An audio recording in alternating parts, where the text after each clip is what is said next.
Hello and welcome to all my champions. सारे champions को very very good morning.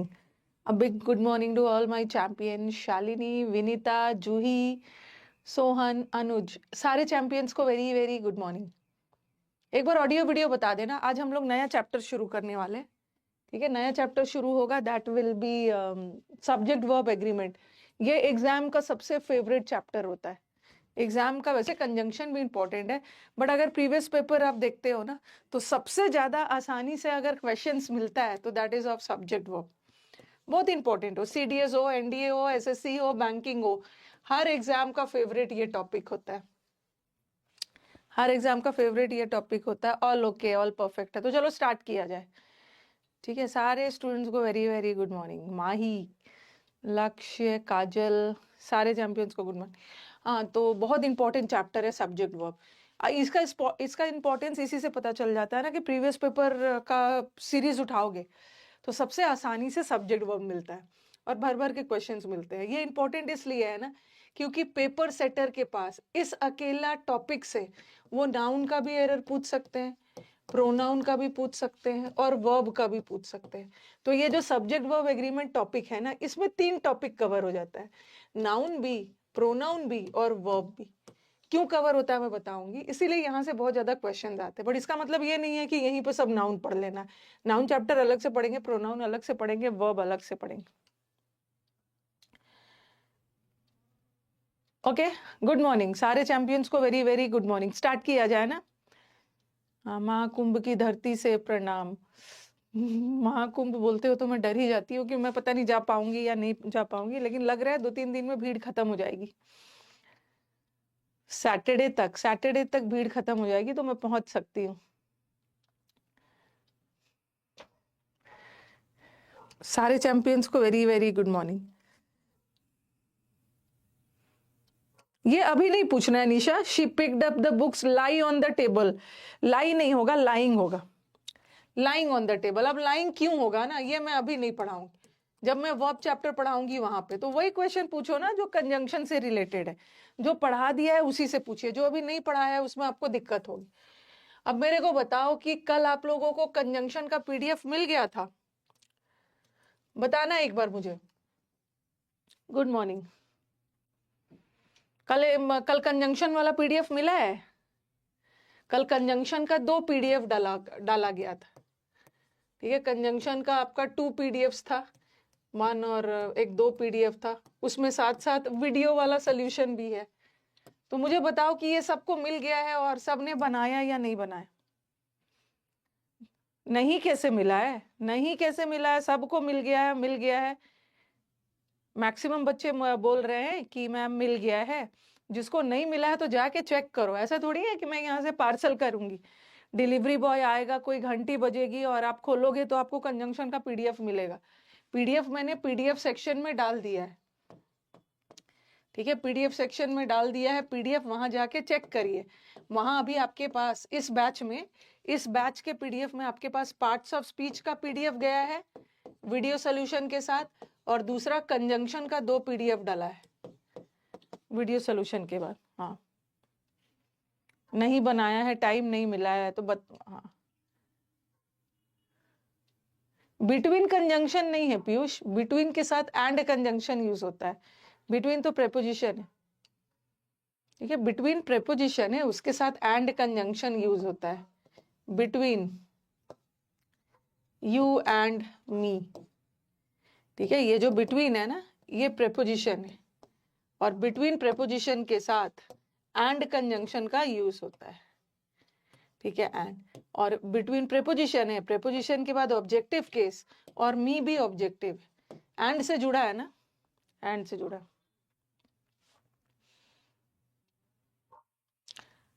Okay. हाँ, नहीं मिला है, सबको मिल गया है. आप जाके चेक करो. ठीक है, पीडीएफ सेक्शन में डाल दिया. ये देखो ना कि मैक्सिमम बच्चों को मिल गया है. यस बोल रहे हैं, वो मिल गया है. आपने चेक नहीं किया या आपको नहीं पता चल रहा है कि पीडीएफ सेक्शन कहाँ पे. ये पता होना जरूरी है क्योंकि अभी मैं आपको इतने सारे 3.5 महीने में इतने सारे टॉपिक्स पढ़ाऊंगी. आपको पता होना चाहिए ना पीडीएफ कहाँ पे. ठीक है, पीडीएफ सेक्शन में नहीं शो हो रहा है. ओके,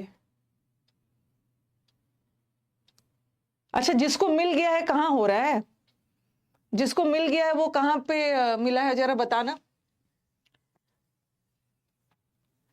आपको कहाँ पे बोलता है? आप जब रिकॉर्डेड सेक्शन में जाओगे ना, जब बैच खत्म, जब रिकॉर्डेड में जाओ, रिकॉर्डेड सेक्शन में जाओ, मिल गया है, नहीं मिलने वाले सो रहे हैं, नहीं, ओनली पार्ट्स ऑफ स्पीच का है।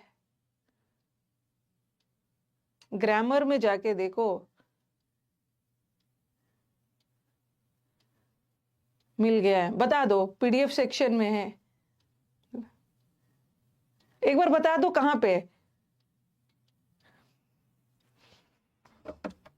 विकास, एक बार इधर लाना तो जरा, इनका वो ऐप खोल के दिखाओ तो, इनको बहुत सारे बच्चों को पीडीएफ मिलने में दिक्कत हो रहा है, एक बार बता रही। समझ रहे लोग जानते हैं कहाँ। इन लोगों एक ग्रामर का है ना तुम्हारा। ग्रामर 5 पे चलो, सॉरी अचीवर 5.2। ये रिकॉर्डेड है ना ग्रामर, हाँ, ये प्रैक्टिस वीडियो है ना, मैंने यहीं पे पीडीएफ दे दी जो व्यू है वो दिखाई दीजिए, हम ज़्यादा इन लोगों तो इन लोगों को मतलब पीडीएफ सेक्शन में क्यों नहीं, मतलब यही। मैंने आसान और कर दिया उनको, वीडियो जो है जहाँ पे हाँ वहीं पे पीडीएफ है, ये वीडियो हमारा हाँ, ऐसे का ये पीडीएफ है, ये व्यू पे क्लिक करेगा और पीडीएफ खुल जाएगा। देखो एक मिनट रुको रुको, देखो पहले ये अचीवर बैच है, जो ठीक है, हमारा प्रैक्टिस वीडियो है। रुको, सबसे पहले ये अचीवर में जाएगा और प्रैक्टिस वीडियो में जाएगा। यानी जो ग्रामर वाला सेक्शन है ना हमारे, हम्म, उसमें प्रैक्टिस वीडियो जो हमारे है। रुको रुको, सबसे पहले आप अचीवर्स 5.0 पे जाना, ठीक है, इस बैच पे जाओगे, ठीक है, एक बार ध्यान से सुन लो वीडियो के साइड में, हाँ बहुत सारे बच्चों को नहीं मिल पाता है, तो आप ऐसा करना, अचीवर्स 5.0 पे गए, ठीक है, अचीवर्स 5.0 है ना, हाँ, एक मिनट विकास, ये 5.0 है, इस पे गए, रिकॉर्डेड में। अच्छा ऐसे जाना है, एक मिनट ध्यान से सुनना, अचीवर 5.0 पे जाओगे तो आपको ऐसे मिलेगा, एक जगह लाइव मिलेगा, ठीक है, और एक जगह रिकॉर्डेड मिलेगा, ऐसा, ठीक है, ध्यान से या तो बना लो, ये वाला ग्राफ या डायग्राम बना लीजिए। अचीवर 5.0 पे जाएंगे, एक जगह लाइव दिखाएगा, रिकॉर्डेड पे जाना है ना, फिर आप रिकॉर्डेड पे क्लिक करना, ठीक है, रिकॉर्डेड पे क्लिक करोगे तो वहां पे आपको दिखाएगा ग्रामर, और दिखाएगा ग्रामर का बैच, और दिखाएगा कॉम्प्रिहेंसिव बैच, क्या कॉम्प्रिहेंसिव बैच तो प्रैक्टिस है। आप ग्रामर के बैच पे क्लिक करना, ग्रामर के बैच पे क्लिक करना, ग्रामर के बैच पे क्लिक करोगे तो ऊपर दिखाएगा आपको लाइव क्लास, ठीक है, फिर दिखाएगा प्रैक्टिस वीडियो, और तीसरा दिखाएगा पीडीएफ्स। हमारा पेज का लेसन था ना, उसका मैं डाला तो उसमें एक ही पीडीएफ है, तो जो प्रैक्टिस वीडियो का पीडीएफ है इसमें प्रैक्टिस वीडियो के अंदर ही है।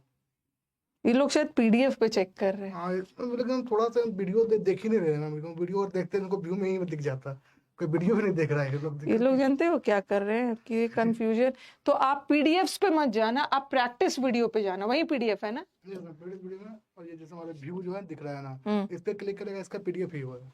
ओके, प्रैक्टिस वीडियो में जाना, एक मिनट ध्यान से सुनना, अरे नहीं पीडीएफ में नहीं जाना है, तो इस लोग को कंफ्यूजन से बेटर है ना। इतना बेसिक तो जानता मैं, अगर जैसे फिर इसमें अगर नहीं डालूंगा ना, तो इसमें पास ऑफ पेज वाला, फिर मैं इसे कहाँ डालूंगा, यहाँ प्रैक्टिस में अगर नहीं डालता हूँ ना इसे, कंफ्यूजन ये लोग और हो जाएगा, फिर ये पार्ट्स ऑफ स्पीच वाला वीडियो में फिर कहाँ डालूंगा, पीडीएफ है, तो मैंने इसलिए इस पर डाल दिया, लोग कितना आसान है कि वीडियो यहीं पे है, पीडीएफ भी यहीं पे है। नहीं तो अगर इसको आप डाल देते हो पीडीएफ्स में भी, कर डाल दूंगा, इसमें भी डाल देना, क्या होगा? समझ गए हो, नहीं तो इनका कंफ्यूजन रहेगा, ठीक है, इनका कंफ्यूजन रहेगा, मैं समझ गई हूँ।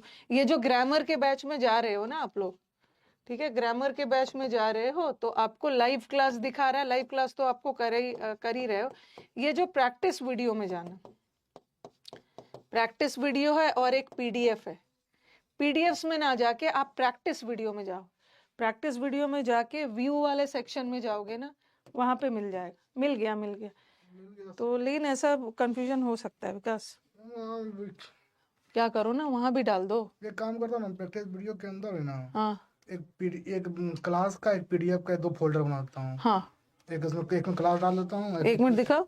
प्रैक्टिस कहाँ पे है प्रैक्टिस? प्रैक्टिस वीडियो जो वाले फोल्डर है ना, हाँ इसके अंदर मैं क्लास का बनाता हूँ, एक पीडीएफ का हाँ बनाता हूँ। हाँ, ये और वो वाला ये पीडीएफ। लेसन वाला है ना, मैं पीडीएफ लेसन इसे लिख देता हूँ, लेकिन क्योंकि नहीं तो वहीं पे डालो ना जहाँ देखो बता रही हूँ कि। नंबरिंग गड़बड़ हो जाएगा। जैसे 3 वीडियो है ना, हाँ यहाँ पर 4 दिखाएगा तो ये लोग और हल्ला करने वाला है कि 4 है, वहाँ पर 3 ही आपने दिया है मुझे, वो और गड़बड़ है।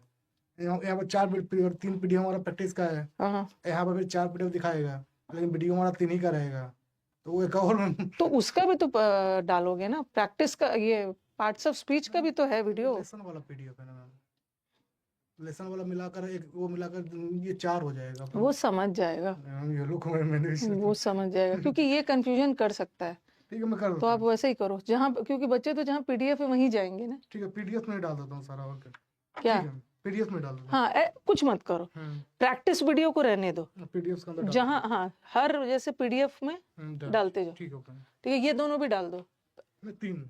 हाँ 3। ठीक है। किसका? एक पार्ट ऑफ स्पीच का, 2 कंजंक्शन। ठीक है। ठीक है, चलो ठीक है, ठीक है, ताकि आपका कंफ्यूजन दूर हो जाए। ठीक है, आपका कंफ्यूजन दूर हो जाएगा, मैं समझ गई। आपके प्रैक्टिस वीडियो में सारे पीडीएफ्स है, यहाँ भी रहेगा और यहाँ भी डलवा दे रही। ओके, यहाँ भी डलवा दे रही हूँ। ओके, तो देख लेना, मिल जाएगा, कोई दिक्कत नहीं है, दोनों जगह डलवा दे रही। ठीक है, प्रैक्टिस पीडीएफ और पीडीएफ में, व्यू में जाएंगे तो पीडीएफ मिल जाएगा। ओके, चलो नया टॉपिक स्टार्ट करते हैं। Subject verb agreement. बच्चों को दिक्कत नहीं होनी चाहिए ना, उनको तो बहाना चाहिए कि मेरे को पीडीएफ नहीं मिला। अच्छा, जिसको मिल गया है उसने बनाया, जिसको मिल गया उसको कंजंक्शन बनाइए। ठीक है, कंजंक्शन बनाइए, और जो भी डाउट हो, वैसे तो प्रैक्टिस वीडियो सोल्यूशन देखोगे तो डाउट क्लियर हो जाएगा, लेकिन अगर फिर भी कोई डाउट रह जाता है तो क्लास में आके पूछ लीजिएगा। आज हम नया चैप्टर शुरू करेंगे, that is subject verb agreement.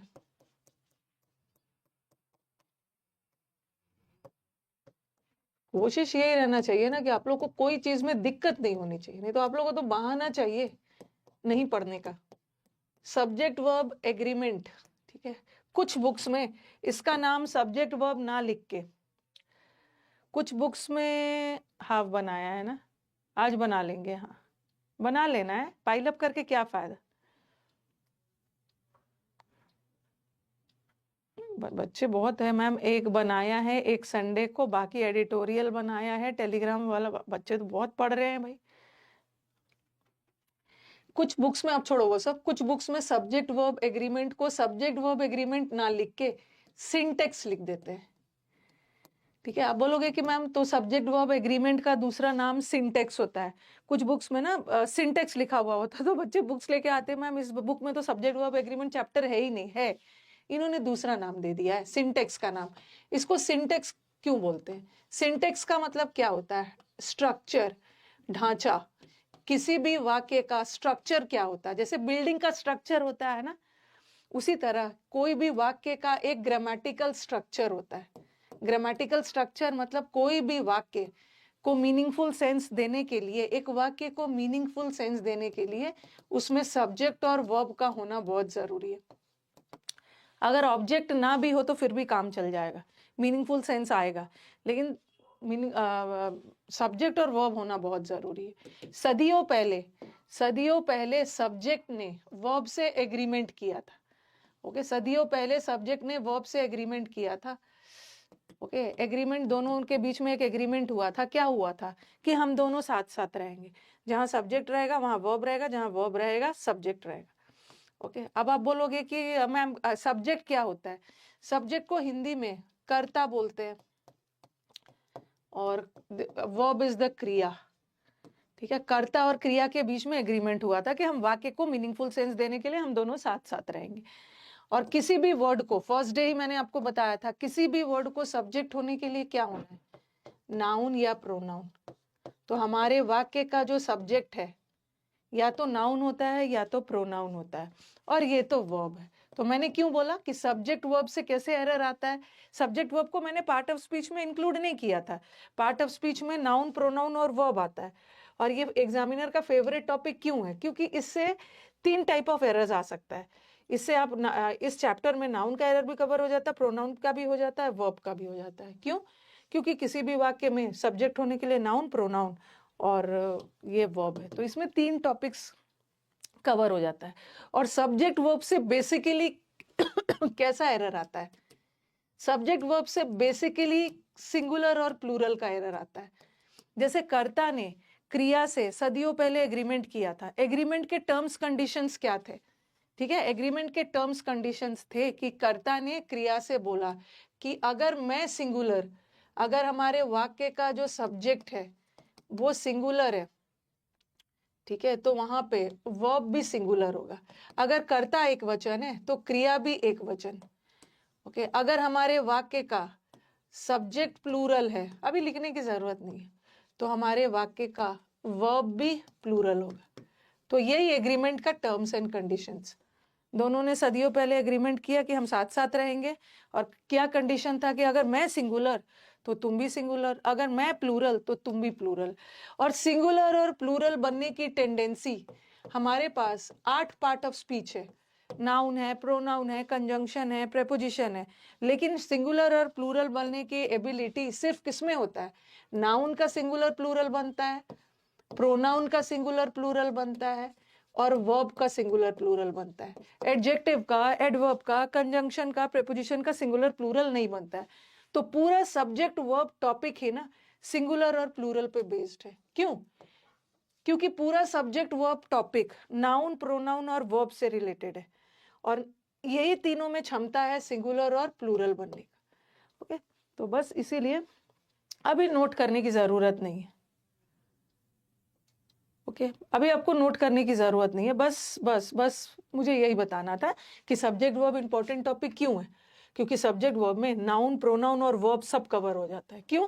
क्योंकि किसी भी वाक्य को सब्जेक्ट होने के लिए नाउन या प्रोनाउन होना। सदियों पहले नाउन और प्रोनाउन ने वर्ब से एग्रीमेंट किया था। क्या? कि अगर हमारे सेंटेंस का नाउन सिंगुलर है सब्जेक्ट के रूप में तो वर्ब भी सिंगुलर होगा। अगर हमारे सेंटेंस का प्रोनाउन सिंगुलर है तो वर्ब भी सिंगुलर होगा। और सिंगुलर प्लूरल बनने की टेंडेंसी सिर्फ 3 ही चीज की होती है, नाउन का, प्रोनाउन का और वर्ब का। जैसे नाउन अभी लिखना नहीं, ठीक है, नाउन का सिंगुलर प्लूरल बनाते हैं ना, जैसे बॉय का बॉयज बना दिया, टेबल का प्लूरल टेबल्स बना दिया। कभी कभी हम बगैर एस का भी प्लूरल बना लेते हैं। जैसे चाइल्ड है, चाइल्ड का मतलब एक बच्चा, तो हम चाइल्ड्स नहीं लिखते हैं, चाइल्ड का प्लूरल चिल्ड्रन होता है। जैसे टूथ, टूथ का मतलब है एक दांत और टीथ का मतलब है पूरा, ठीक है, तो हम एस लगा के भी प्लूरल बनाते हैं, बगैर एस का भी प्लूरल बन जाता है। ठीक है, जैसे ऑक्स वर्ड है, बैल, ऑक्स का ऑक्सन हो जाता है, तो कुछ का प्लूरल हम बगैर एस का भी बना लेते हैं। उसी तरह नाउन का प्लूरल बना, अभी लिखना नहीं, हम प्रोनाउन का भी प्लूरल बनाते हैं। जैसे ही और शी का प्लूरल क्या हो जाएगा? दे। आई का प्लूरल क्या हो जाएगा? वी। ठीक है, और यू तो सिंगुलर प्लूरल दोनों होता है। ये जो यू है ना, यू स्टडी, ये सिंगुलर है, और यू ऑल स्टडी, आप सभी लोग पढ़िए, प्लूरल। तो यू सिंगुलर प्लूरल दोनों होता है। जैसे इट, इट का प्लूरल भी गलती से भी इट का प्लूरल इट्स नहीं होता है, इट प्रोनाउन है, इट का प्लूरल भी दे होता है। इट्स तो इट का पोजेसिव केस है। जैसे ही का पोजेसिव, ही का, ही मतलब वह और ये उसका, दे मतलब वे और देयर मतलब उनका। उसी तरह इट मतलब यह और इट्स इज इसका, तो इट्स भी सिंगुलर होता है, इसका प्लूरल करने के लिए दे लगा। तो प्रोनाउन का भी सिंगुलर प्लूरल होता है। अब हम वर्ब का भी देखेंगे। ओके, वो पीडीएफ को सॉल्व करना है कि बुक में लिखना है? मतलब बुक में क्या लिखोगे, वो पीडीएफ को सॉल्व करना है, ठीक है, और उसका उसका ना हार्ड कॉपी नहीं निकलवाना है, प्रिंट आउट वगैरह मत निकलवाइए। वो पीडीएफ को आप बस सॉल्व कर लीजिए। ओके, ऑनलाइन ही उसको अपने सिस्टम पे, अपने फोन पे ही सॉल्व करके खत्म करिए, पीडीएफ वगैरह मत निकलवाइए। तो चलो सब्जेक्ट वर्ब एग्रीमेंट स्टार्ट करते हैं। सब्जेक्ट वर्ब एग्रीमेंट का दूसरा नाम क्या है? सिंटेक्स। किसी भी वाक्य को मीनिंगफुल सेंस देने के लिए ना उसमें सब्जेक्ट और वर्ब का आना बहुत जरूरी है। अब बोलोगे कि ma'am go there, go there भी तो एक सेंटेंस ही है, लेकिन इसमें सब्जेक्ट नहीं है, इसमें तो वर्ब है। तो ये मीनिंग फिर भी इसमें मीनिंगफुल सेंस दे रहा है, बिकॉज इसका सब्जेक्ट है छुपा हुआ है। ये मैंने आपको फर्स्ट क्लास पढ़ाया था। वैसे तो हमारा सेंटेंस में सब्जेक्ट आता है फिर वर्ब आता है, लेकिन कभी कभी हमारे वाक्य में वर्ब से शुरू हो जाता है। ऐसे सेंटेंस मैंने बताया था ना, इम्पेरेटिव सेंटेंस। इम्पेरेटिव सेंटेंस मतलब ऑर्डर देने वाला, रिक्वेस्ट करने वाला सेंटेंस इम्पेरेटिव होता है। तो आप बोलोगे मैम इसमें तो सब्जेक्ट है ही नहीं, इसका सब्जेक्ट छुपा हुआ है। अंडरस्टूड है ना, चलो जाओ, ओके चलो बैठ जाओ, तो अंडरस्टूड है कि मैं सामने वाला जो व्यक्ति है उसको बोल रही हूँ। तो यहाँ पे यू सब्जेक्ट है जो कि छुपा हुआ है, लेकिन ये भी मीनिंगफुल सेंस दे ही रहा है। ओके, हाँ, यस, सब्जेक्ट वर्ब का सबसे बेसिक रूल क्या है? ठीक है, सब्जेक्ट वर्ब एग्रीमेंट का बस ये सारा एक ही रूल पे टिका हुआ है, बेसिक रूल।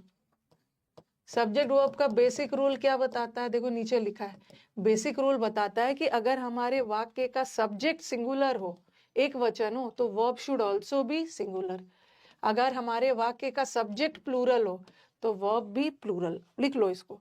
अगर हमारे वाक्य का सब्जेक्ट मतलब सब्जेक्ट होने के लिए नाउन या प्रोनाउन, तो हमारे वाक्य का जो नाउन प्रोनाउन सिंगुलर है तो वर्ब भी सिंगुलर होगा। अगर हमारे वाक्य का जो नाउन प्रोनाउन यूज हुआ है सब्जेक्ट के रूप में वो प्लूरल है तो वर्ब भी प्लूरल होगा। इसको फटाक से कॉपी करिए, कॉपी करिए।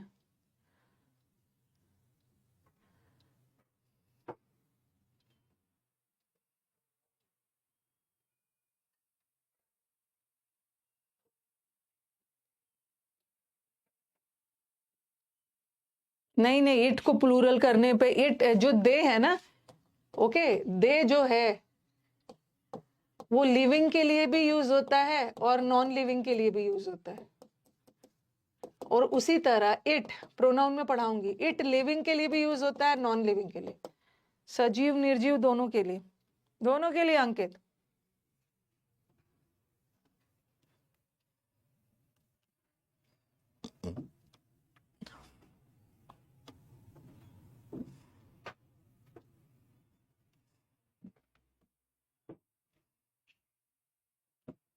लिख लिया सबने? ये दिमाग से हटा देना है कि दे हमेशा लोगों के लिए यूज होता है, दे चीजों के लिए भी यूज कर सकते हैं। हाँ, सेकंड पर्सन को हम इंपेरेटिव सेंटेंस में ना सेकंड पर्सन को सब्जेक्ट मानते हैं, क्योंकि सामने वाले को मैं बोल रही हूँ ना, खड़े हो जाओ, बैठ जाओ, बाहर जाओ, थर्ड पर्सन को थोड़ी बोल रही हूँ। थर्ड पर्सन तो बातचीत में शामिल है ही नहीं, सेकंड पर्सन जो मेरे सामने खड़े।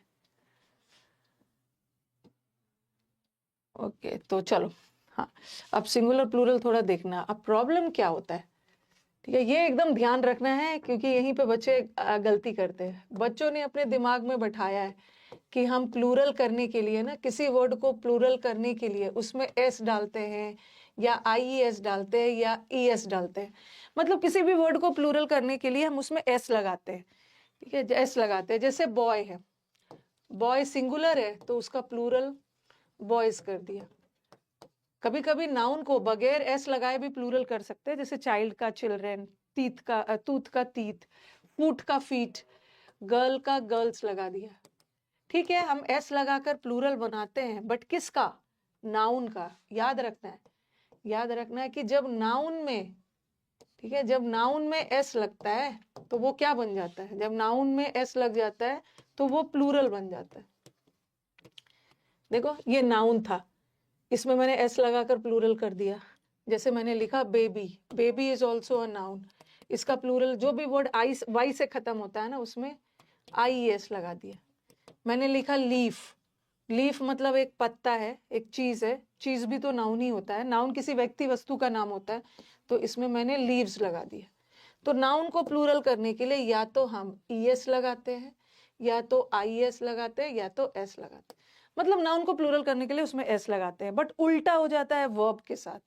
याद रखना है कि जब नाउन में एस लगता है तो प्लूरल बन जाता है, बट यही एस अगर वर्ब में लग गया, वर्ब में एस लग गया, आईएस लग गया या ईएस लग गया, तब वो प्लूरल ना बन के सिंगुलर बनता है। तो ये चीज याद रखना है। ऐसा नहीं है कि किसी भी वर्ड में एस लगा दो तो वो प्लूरल बन जाएगा, बनता है प्लूरल, एस लगाकर हम प्लूरल बनाते हैं, S E S I S लगा के, बट नाउन का, बट यही एस अगर वर्ब में लग गया तो उल्टा हो जाता है, वो सिंगुलर बन जाता है, सिंगुलर बन जाता है। अब मैंने एक वर्ड लिखा गो और गोज, ये तो वर्ब है ना, ठीक है। कैसे पता चला वर्ब है? इसका पास्ट टेंस बनता है वेंट, इसका आईएनजी भी बनता है। फिर मैंने लिखा एग्री और एग्रीज, तो ये चीज याद रखना है, ये गलती कर देते हो आप लोग। तो ये वर्ब है, नाउन में एस लग रहा था तो प्लूरल बन रहा था, बट वर्ब में एस लग रहा था तो सिंगुलर बनता है। वर्ब में एस लगता है सिंगुलर बनता है, और वर्ब में एस नहीं है मतलब प्लूरल। इसीलिए एक मिनट, इसीलिए आप देखते हो ही रहता है, ही के साथ आप एग्री ना लगाकर एग्रीज लगाते हो। ये देखो, ये दोनों वर्ब है। रुको, अब मैं लिखने का टाइम दूंगी आपको। ये वर्ब है, और वर्ब में एस लगा, नाउन में एस लगता है तो प्लूरल, बट वर्ब में एस लगता है सिंगुलर, और वर्ब में एस नहीं है प्लूरल।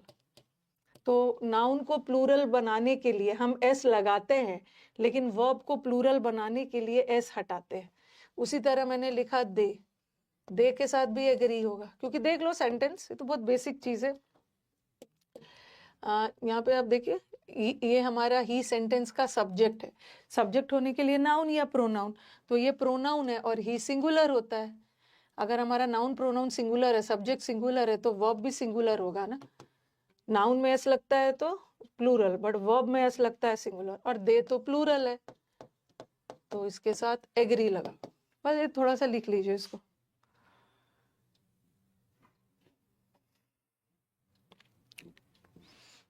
कॉपी कर लीजिए इसको।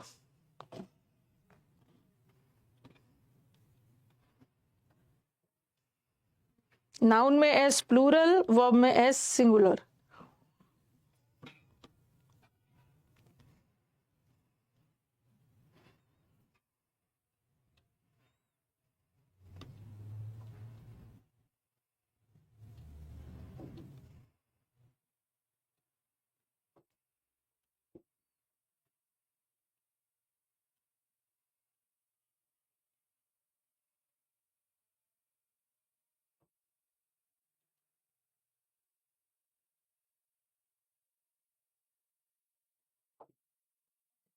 लिख लिया?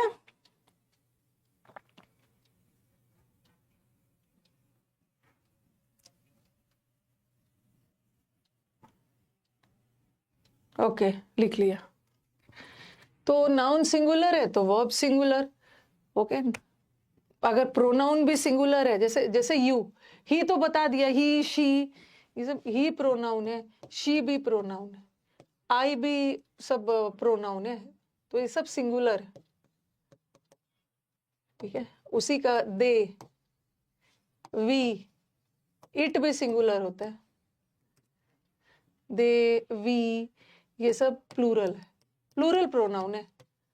और यू सिंगुलर प्लूरल दोनों होता है, यू सिंगुलर भी होता है प्लूरल भी होता है। और थोड़ा सा यू में याद रखना है, नीचे लिख लो, नीचे लिख लेना है।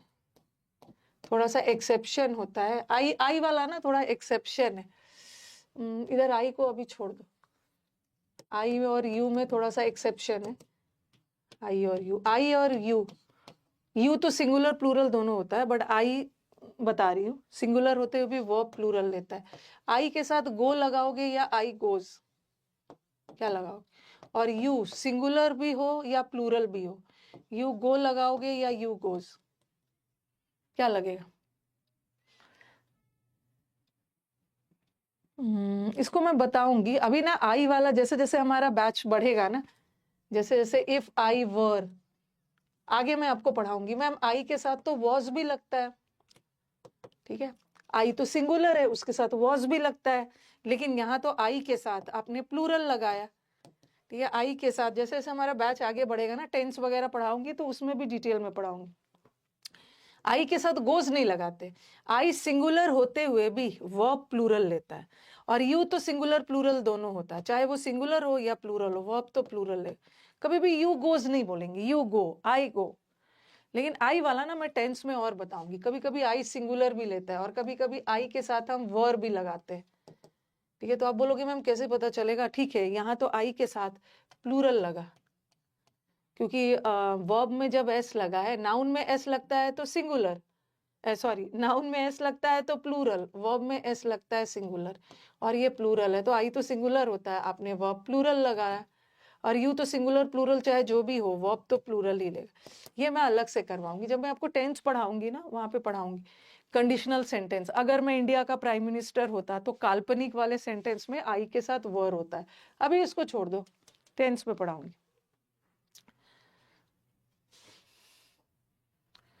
ये थोड़ा याद रखना कि यू चाहे सिंगुलर हो या प्लूरल हो, लेगा तो वो प्लूरल वर्ब।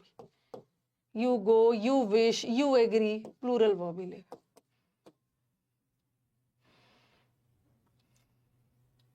बट आई के साथ थोड़ा सिंगुलर प्लूरल दोनों यूज हो जाता है वर्ब। कुछ एग्जाम्पल्स करते हैं, चलो। द बॉय विश या wishes to attend the seminar. Subject किसको बोलते हैं? जिसके बारे में वाक्य में बात कही गई है वो हमारे वाक्य का सब्जेक्ट है। किसके बारे में बात कही गई है? बॉय के बारे में। बॉय सब्जेक्ट है। किसी भी वर्ड को सब्जेक्ट होने के लिए क्या होना है? नाउन या प्रोनाउन? तो ये नाउन है, और ये कैसा वाला नाउन है? ये सिंगुलर नाउन है। और रूल क्या बताता है कि अगर हमारा नाउन सिंगुलर है तो वर्ब भी सिंगुलर होगा ना। तो नाउन में एस लगता है तो प्लूरल, लेकिन वर्ब में एस लगता है सिंगुलर, वर्ब में एस नहीं है प्लूरल। उसी तरह वर्ब में एस लग गया, नाउन में एस सिंगुलर, वर्ब में नाउन में एस प्लूरल, वर्ब में एस सिंगुलर, और ये प्लूरल हो गया। अब देखो रूल क्या बताते, हमारे सेंटेंस का जो सब्जेक्ट है वो सिंगुलर है तो वर्ब भी सिंगुलर। यहाँ पे स्टूडेंट्स, हमारे सेंटेंस का सब्जेक्ट प्लूरल है तो वर्ब भी प्लूरल। इस एग्जाम्पल को कॉपी करिए, अभी तो इजी इजी एग्जाम्पल है। धीरे धीरे हम लोग अपने एग्जाम्पल्स का लेवल बढ़ाएंगे जहाँ पे कंफ्यूजन होगा। The students of the class. अब आप बोलोगे कि मैम आपने सब्जेक्ट स्टूडेंट्स को क्यों माना? आपने सब्जेक्ट स्टूडेंट्स को क्यों माना, क्लास को क्यों नहीं माना? क्योंकि बीच में आ गया है क्या? प्रेपोजिशन। ऑफ प्रेपोजिशन आ गया, और प्रेपोजिशन के बाद सब्जेक्ट नहीं आता है, प्रेपोजिशन के बाद ऑब्जेक्ट आता है। और हमारा वर्ब, जो वर्ब है, वर्ब ने अपना एग्रीमेंट ऑब्जेक्ट से नहीं किया है, वर्ब ने अपना एग्रीमेंट सब्जेक्ट से किया है। हमारा सब्जेक्ट प्लूरल है तो हमें तो प्लूरल वर्ब लगाना है ना। बट ऑब्जेक्ट तो सिंगुलर, ऑब्जेक्ट सिंगुलर हो या प्लूरल हो हमें उससे मतलब नहीं है, मतलब नहीं है। ऑफ के बाद ऑब्जेक्ट लिखिए इसको।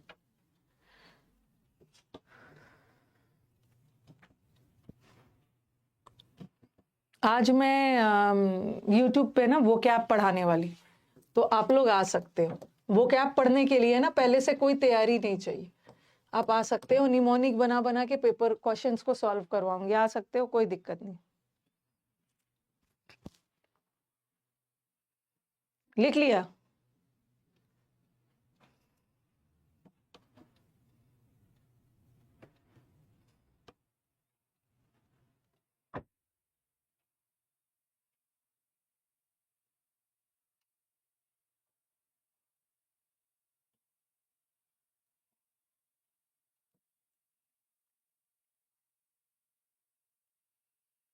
मोहित नहीं, Anisha, I am a new student. Even if you are a new student ना, you will be able to understand.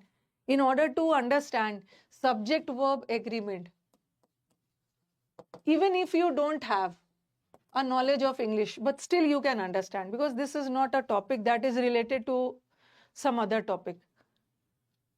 The topic subject verb agreement itself is an independent topic. It is not related to any other topic. If I would have started tense ना, अगर मैं tense पढ़ा रही होती तो आपको नहीं समझ में आता, क्योंकि टेंस पढ़ने के पहले आपको वर्ब पढ़ना जरूरी है। But conjunction, subject verb, all these are independent topics, इसमें आपको दिक्कत नहीं। ये लिख लिया। और इट तो सिंगुलर होता है तो इट के साथ इज ही लगेगा, आर नहीं लगेगा। It is impossible to do the work in such a short time. और दे के साथ नहीं भी लिखोगे तो चलेगा, हैज नहीं हो, हैव होता है ना। हैज तो सिंगुलर के लिए यूज होता है, हैव प्लूरल। यूट्यूब पे मैं सदियों से 11:30 बजे ही आती हूँ। यूट्यूब पे मैं सदियों से 11:30 बजे ही आती हूँ। अब कुछ बच्चे बोलेंगे ना मैम आप यूट्यूब पे एब्सेंट करने लगे। देखो स्टूडेंट्स क्या होता है ना, बहुत सारा चीज नहीं समझ पाते हैं, मैं आपकी टीचर हूँ, बट टीचर के अलावा टीचर की अपनी पर्सनल लाइफ भी तो होती है, उनको भी कोई काम पड़ सकता है। अब मैं क्या करूँगी, अगर मैं कुंभ मेला चली गई, महाकुंभ अटेंड करने चली गई, तो सैटरडे जाऊंगी, सैटरडे शाम में पहुंचूंगी, संडे को स्नान होगा, मंडे को लौटूंगी, तो मंडे को यूट्यूब क्लास नहीं होगा। अब बच्चे ना हल्ला करेंगे कि मैम आप तो पेड वाले बैचेस को ले रहे हो, पेड वाला बैच भी मंडे को अगर मैं चली जाती हूँ तो हो सकता है कि मैं ना भी जा पाऊँ, तो पेड बैच भी नहीं होगा, यूट्यूब भी नहीं होगा, यूट्यूब क्लास भी नहीं होगा, हल्ला करने लगेंगे आपने यूट्यूब पे नहीं लिया। और वो तो देखना है ना कि मैं मुझे मंडे आते आते वो तो जो हालत चल रही है, ठीक है, हालत चल रही है, पता नहीं कि मैं सुबह निकलती हूँ सैटरडे, तो सैटरडे कब पहुंचती हूँ। अगर जाम वाम नहीं मिला तो शाम तक पहुंच ही जाऊंगी, लेकिन अब जाम वाम मिला, अगर रात में पहुंचूं, मंडे को मैं वापसी में भी टाइम से नहीं पहुंच पाऊं, और क्या हालत होती है वहां से आने के बाद, तो हो सकता है ट्यूसडे का क्लास भी ऑफ रखना पड़े, बट मैं कोशिश करूंगी कि ऑफ ना हो। हाँ, मंडे अगर मैं जाती हूँ तब आपका मंडे का क्लास ऑफ रहेगा, क्योंकि मैं मंडे तो वहां से सुबह सुबह चलूंगी, पहुंचने में मुझे शाम हो जाए। एयरलाइन के थ्रू, एयरलाइन अरे होता है ना, वो सब टिकट्स पहले से ही करवाना होता है, ठीक है, टिकट्स एयरलाइन वाला वैसा कुछ पहले से था नहीं।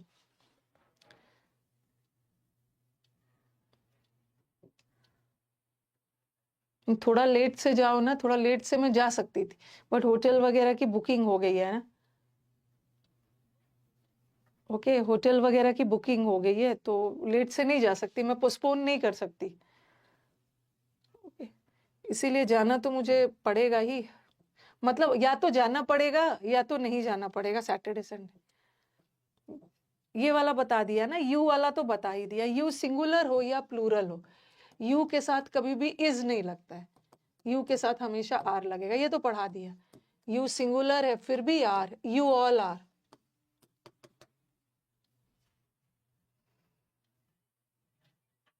उतना भी भीड़ नहीं है, ये भीड़ की बात नहीं, बस उस शहर में एंटर कर जाना है, शहर में एंटर कर जाऊंगी ना तब तो नहा ही लेंगे सब लोग।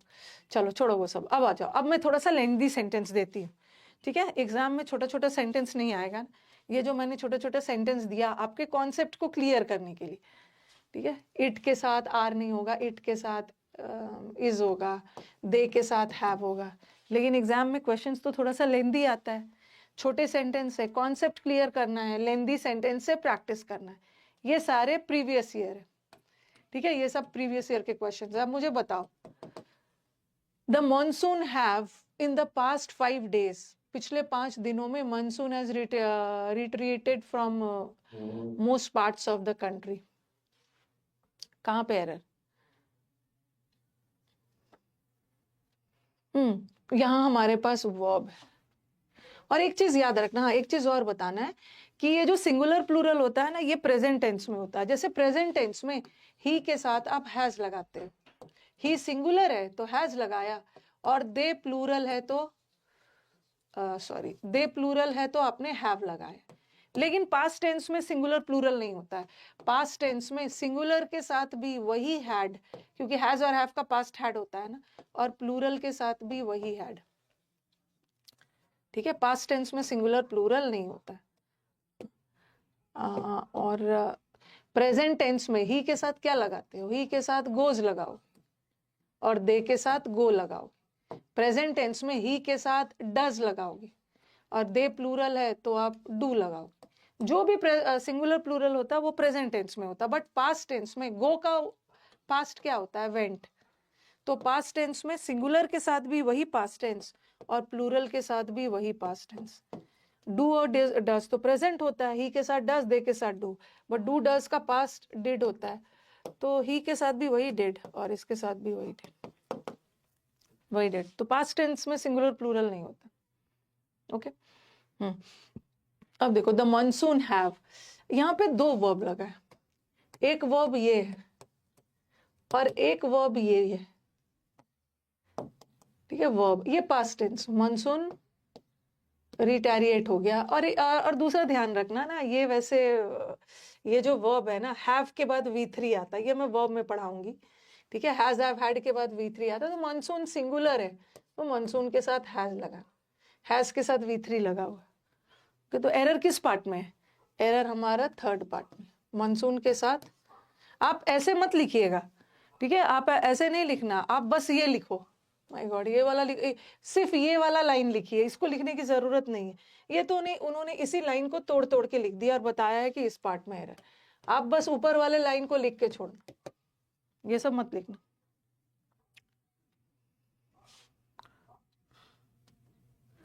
Next, note down my phone number. मेरा फोन नंबर नोट डाउन कर लो, अगर जरूरत पड़ेगी तो मेरे को कॉल करना। कहाँ पे एरर है?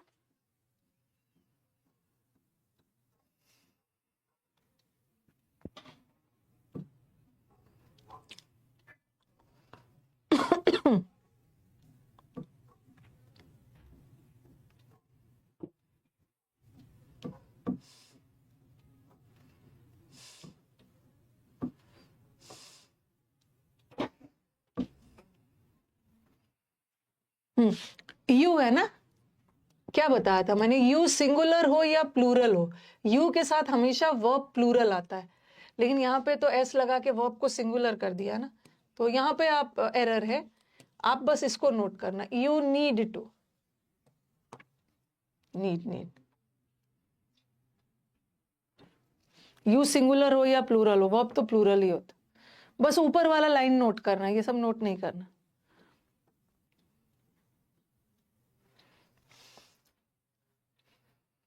ठीक है, लिख लिया, सारे PYQs ही है, प्रीवियस ईयर ही। अब थोड़ा सा सेंटेंस और लेंदी है, ठीक है। अब देखो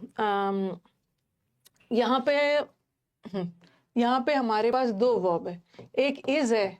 कभी कभी जब हमारा वाक्य छोटा होता है ना, तो वहां पे एक सब्जेक्ट होता है और एक वर्ब होता है, लेकिन कभी कभी वाक्य लेंदी आ जाता है तो वहां पे दो सब्जेक्ट आ गया और दो वर्ब भी आ सकता है। यहाँ पे एक वर्ब है और यहाँ पे एक वर्ब है।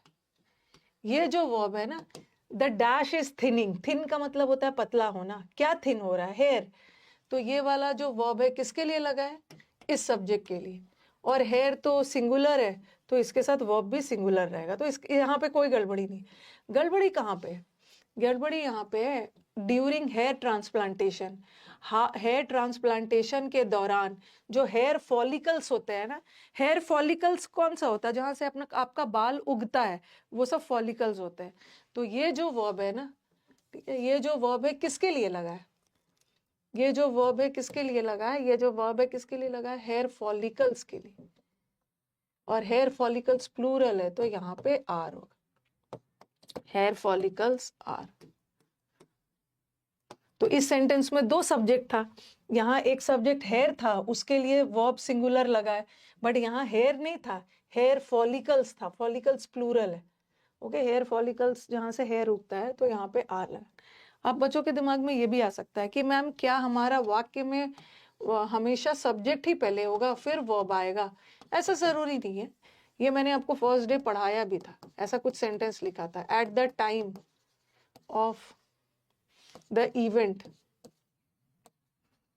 कभी कभी ऑब्जेक्ट से भी शुरू हो जाता है, at the time of the event he was present, event के दौरान वो प्रेजेंट था, ठीक है, इवेंट के दौरान वो प्रेजेंट था। तो आप बोलोगे कि मैम ये जो वर्ब लगा है ये टाइम के लिए नहीं लगा है, क्यों? क्योंकि देखो यहाँ पे ये एट क्या है? प्रेपोजिशन, और प्रेपोजिशन के बाद ये जो सारा है ना, ये ऑब्जेक्ट है, और हमारा जो वर्ब लगा है वो ऑब्जेक्ट के लिए थोड़ी लगा, ही के लिए लगा। तो कभी कभी हमारा वाक्य ऑब्जेक्ट से भी शुरू हो सकता है, बट वर्ब तो सब्जेक्ट के लिए लगता है। जब भी आपको चेक करना हो ना कि हमारा सब्जेक्ट कौन सा है, तो उसके लिए आपको क्या करना है? अपने वर्ब पे ध्यान देना है। तो कुछ बच्चों के दिमाग में आ सकता है कि मैम आपने हेयर ट्रांसप्लांटेशन को सब्जेक्ट क्यों नहीं माना? ठीक है, आपको हेयर ट्रांसप्लांटेशन को आपने सब्जेक्ट क्यों नहीं माना? हो सकता है कि ये वर्ब उसी के लिए लगा हो, तब तो सिंगुलर हो सकता है ना। देखो, सबसे पहले ये ड्यूरिंग प्रेपोजिशन है, और प्रेपोजिशन के बाद ये जो हेयर ट्रांसप्लांटेशन है ना, ये सब्जेक्ट नहीं है, ये ऑब्जेक्ट है। और वर्ब हमारा कभी ऑब्जेक्ट के लिए थोड़ी लगता है, वर्ब तो सब्जेक्ट के लिए लगता है। अच्छा, सपोज ये भी सोचो कि आपको पता नहीं है, क्योंकि अभी मैंने प्रेपोजिशन चैप्टर नहीं पढ़ाया और आपको पता नहीं है कि ड्यूरिंग प्रेपोजिशन है, लेकिन फिर आप अपने वर्ब पे जाओ। वर्ब देखो, ये वर्ब किसके लिए लगा है? डैश इज ट्रांसप्लांटेड, किसको ट्रांसप्लांट किया जा रहा है? ट्रांसप्लांटेशन को ट्रांसप्लांट नहीं किया जा रहा है, ये हेयर फॉलिकल्स को किया जा रहा है, तो ये वर्ब इसके लिए लगा है, और ये प्लूरल है तो वर्ब भी प्लूरल है। ओके,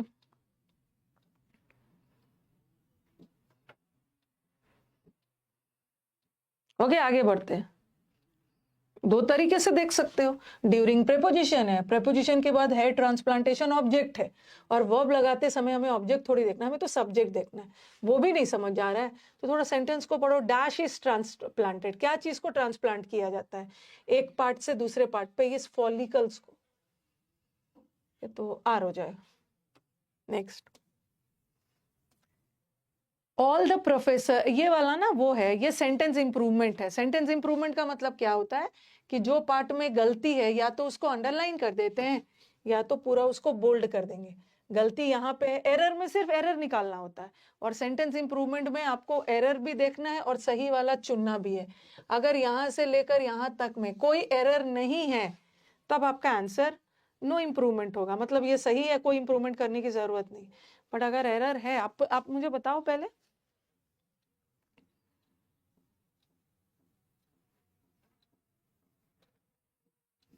फॉलिकल्स में एस लगा हुआ है, प्लूरल है। हेयर प्लूरल नहीं, हेयर फॉलिकल्स की बात हो रही है, हेयर की बात थोड़ी हो रही है वहां।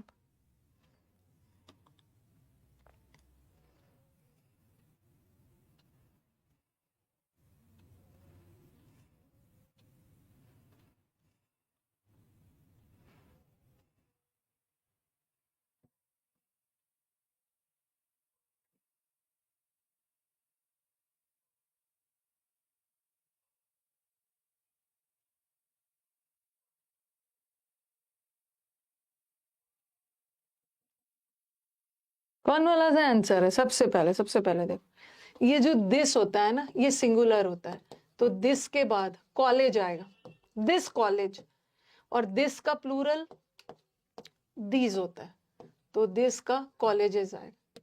उसी तरह डैट सिंगुलर होता है तो डैट के साथ कॉलेज लगाएंगे, और डैट का प्लूरल दोज होता है, दोज कॉलेजेस। ठीक है, तो दिस और दैट सिंगुलर होता है, दीज और दोज प्लूरल होता है। तो यहाँ सबसे पहले ये क्वेश्चन रॉन्ग है, ऑल के बाद प्लूरल आना चाहिए ना, ऑल द प्रोफेसर्स होना चाहिए, ऐसा आना चाहिए था। तो इसका मतलब है क्वेश्चन में गलती है, नो इम्प्रूवमेंट, तो आंसर नहीं। ठीक है, और यहाँ भी ऑल के बाद सभी प्रोफेसर ऐसा आना चाहिए, ये भी गलत। ठीक है, यहाँ पे ऑल प्रोफेसर्स तो लगाया है, ठीक है, ऑल प्रोफेसर्स तो लगाया है, बट दिस के बाद कॉलेज आना चाहिए था, कॉलेजेस लगाती, दिस के बाद सिंगुलर लगा है और ऑल के बाद प्लूरल, तो आंसर इज डी। अगर सपोज क्वेश्चन ऐसा आया होता, एक जगह रहता all professors of this college, एक जगह ये आया होता, थोड़ा सा और कॉम्प्लिकेट करते हैं सेंटेंस को, और एक जगह होता ऑल द प्रोफेसर्स, सपोज ये दोनों रहता, चलो यहाँ तो पता चल गया आंसर के, all the professors of this college, और आप बोलोगे मैम ऑल के बाद तो प्लूरल आता है, और दोनों जगह ऑल के बाद प्लूरल आया, यहाँ भी ऑल के बाद प्लूरल और यहाँ भी ऑल के बाद प्लूरल, और दिस के बाद सिंगुलर, यहाँ भी दिस के बाद सिंगुलर, फिर सिर्फ डिफरेंस है द में, तब आप इसमें द लगा है, इसमें द नहीं लगा है, आर्टिकल का एरर है, तो हम यही वाला चुनेंगे, क्योंकि हम किसी खास प्रोफेसर की बात कर रहे हैं ना, हम किसी खास के बारे में बात करेंगे तो द लगाना जरूरी है, किसी खास कॉलेज के किसी खास प्रोफेसर्स की बात हो रही है तो द तो लगना ही चाहिए। यहाँ पे नहीं लगाया था, ऐसे भी गलत, यहाँ नहीं लगाया था, गलत, ये लगेगा, यहाँ तो लगाया है बट प्रोफेसर में एस लगना चाहिए, द लगेगा। अब बताओ कि इस वाक्य का सब्जेक्ट कौन है? कुछ बच्चों को लगेगा कि मैम दिस कॉलेज है, तो दिस कॉलेज है तो यहाँ पे इज होना चाहिए ना, बट आपने आर क्यों लगाया? क्योंकि यहाँ पे ऑफ आ गया, ऑफ प्रेपोजिशन है, और प्रेपोजिशन के बाद ये जो कॉलेज है ये ऑब्जेक्ट है, हमारा ऑब्जेक्ट सिंगुलर है, चाहे हमारा ऑब्जेक्ट प्लूरल ही क्यों ना हो, हमें ऑब्जेक्ट से नहीं मतलब है ना, हमारा सब्जेक्ट तो ये है, ऑल द प्रोफेसर्स, एस लगना चाहिए था, तो उसी के लिए आर लगा, प्रेपोजिशन के बाद ऑब्जेक्ट आता। और दूसरा, आर प्रोवाइडेड, उन लोगों को फ्ली नहीं होगा, सॉरी फ्री होना चाहिए।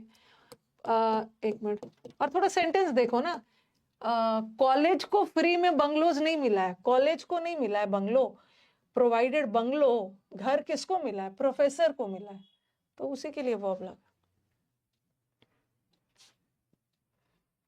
तीसरा, economic growth is sustainable, growth को हम तभी टिका रहेगा, आर्थिक ग्रोथ, जब सारे कंट्रीज के बाद फूड सिक्योरिटी। यहाँ पे एक वर्ब लगा है, कभी कभी हमारे सेंटेंस में 2 वर्ब लगता है, क्योंकि यहाँ पे देख रहे हो, यहाँ पे एक आ गया है कंजंक्शन, और कंजंक्शन का काम होता है ना क्लॉज को जोड़ना, सब्जेक्ट वर्ब को जोड़ना, और दूसरे पार्ट में भी सब्जेक्ट वर्ब को जोड़ना। तो जब भी कंजंक्शन आ गया तो 2 सब्जेक्ट और 2 वर्ब रहेगा ना, तो यहाँ एक वर्ब है और यहाँ एक वर्ब है। अब देखो कौन सा वर्ब सही है। और एक चीज मुझे बताओ कि आपने ये इज लगाया है, किसके लिए लगाया है, ग्रोथ के लिए लगाया। ग्रोथ, ग्रोथ हमारे वाक्य का सब्जेक्ट है, ठीक है, ग्रोथ हमारे वाक्य का सब्जेक्ट है, किसके रूप में, नाउन के रूप में। आप बोलोगे मैम आपने इकोनॉमिक को सब्जेक्ट क्यों नहीं माना, क्योंकि किसी भी वर्ड को सब्जेक्ट होने के लिए नाउन या प्रोनाउन होना है, बट इकोनॉमिक एडजेक्टिव है। इकोनॉमिक ग्रोथ मतलब कैसा ग्रोथ, आर्थिक ग्रोथ, तो इकोनॉमिक तो एडजेक्टिव है, और वर्ब लगाते समय हमें एडजेक्टिव से थोड़ी मतलब है, हमारा मेन सब्जेक्ट ग्रोथ है, सिंगुलर है, सही है। अब गड़बड़ी इसमें है, इफ ऑल कंट्रीज, सारे कंट्रीज के बाद फूड सिक्योरिटी, कंट्रीज प्लूरल है तो हैव लगाइए,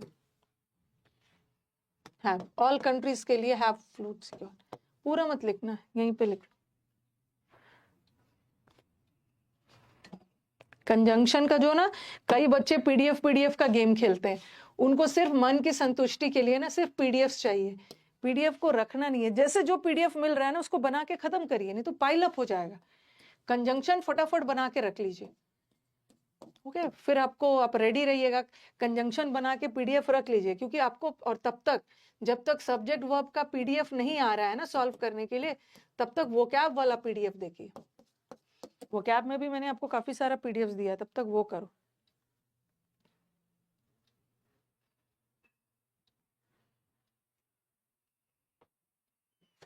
तब तक वोकैब पढ़िए, फिर जब ग्रामर का आएगा, ग्रामर का बना के खत्म करना है, फिर वोकैब पढ़ते रहना है। हाँ, पहले मुझे बताओ कि पहला वाला जो मैंने बेसिक, अभी तो रूल स्टार्ट भी नहीं किया है, बेसिक क्लियर हो गया, subject singular, verb singular, subject plural, verb plural.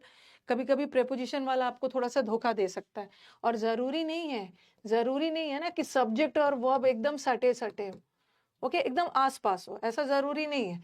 जैसे मैंने लिखा the students are busy, students हमारे बिजी है, तो ये तो चलो छोटा सेंटेंस जब आता है ना, छोटा सेंटेंस आता है तो सब्जेक्ट और वर्ब बहुत नजदीक नजदीक होता है।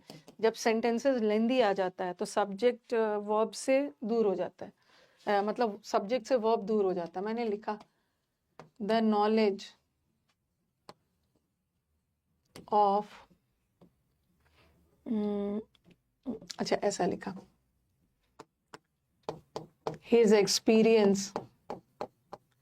his experience as a teacher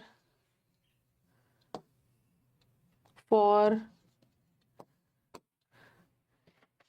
his students was या were good। अब कभी कभी जब सेंटेंस छोटा होता है तो सब्जेक्ट और वर्ब बहुत पास पास आ जाता है। देखो यहाँ सब्जेक्ट है और उसी के पास वर्ब, लेकिन कभी कभी हमारा वर्ब बहुत दूर आ जाता है, वर्ब बहुत दूर आ गया सब्जेक्ट से, तो वहीं पे कंफ्यूजन होने लगता है कि आखिर हमारा सब्जेक्ट कौन सा है। ठीक है, देखो यहाँ पे ना फॉर क्या है, प्रेपोजिशन है, फॉर प्रेपोजिशन है, और प्रेपोजिशन के बाद ये ऑब्जेक्ट, और वर्ब लगाते समय हमें ऑब्जेक्ट थोड़ी देखना है, वर्ब लगाते हमारा ऑब्जेक्ट प्लूरल है, हमें ऑब्जेक्ट से मतलब नहीं है। मेन सब्जेक्ट क्या है, स्टूडेंट्स अच्छे नहीं है, क्या चीज अच्छा है, उसका experience as a teacher, teacher के रूप में उसका स्टूडेंट एक्सपीरियंस अपने बच्चों के प्रति गुड है, तो गुड स्टूडेंट्स नहीं है, गुड एक्सपीरियंस, एक्सपीरियंस सिंगुलर है बॉस। तो कभी कभी सब्जेक्ट से वर्ब दूर आ जाता है, वही वाला सेंटेंसेस में आपको डिसाइड करना है। ओके, टीचर भी नहीं है, बात टीचर की नहीं है, टीचर गुड नहीं है, टीचर अच्छे थोड़ी है, उनका एक्सपीरियंस अच्छा है, एक्सपीरियंस अच्छा है। तो यही सब क्वेश्चंस एग्जाम में ना परेशान करने वाला आता है, लेंदी लेंदी दे देते। कभी कभी तो सेंटेंस में एक सब्जेक्ट आता है, एक वर्ब होता है, और कभी कभी वर्ब हमारा बहुत दूर होता है। कभी कभी सेंटेंस में दो सब्जेक्ट आता है और उसका दो अलग अलग वर्ब होता है। कभी कभी ऐसा भी होता है एक ही सब्जेक्ट है और उसी का दो वर्ब आ गया। जैसे मैंने लिखा द बॉय हु हेल्प या हेल्प्स मी इज और आर माई फ्रेंड। मैंने बोला ना कि कभी कभी वाक्य में दो सब्जेक्ट आता है, उसका अपना वर्ब और जो दूसरा सब्जेक्ट होता है उसका अपना वर्ब। बट कभी कभी देखो यहाँ पे दो वर्ब आया और यहाँ भी दो वर्ब आया, और ये मी जो है कभी भी सब्जेक्ट नहीं होता है। आई सब्जेक्ट हो सकता है बट मी तो ऑब्जेक्ट। अब मुझे बोलोगे कि मैम आपने तो बोला है कि दो वर्ब आ गया है तो उसका दो अलग अलग सब्जेक्ट लगेगा। नहीं, कभी कभी एक ही बातें दोनों के लिए बोली गई है, मतलब एक ही व्यक्ति के लिए दोनों बातें बोली गई है।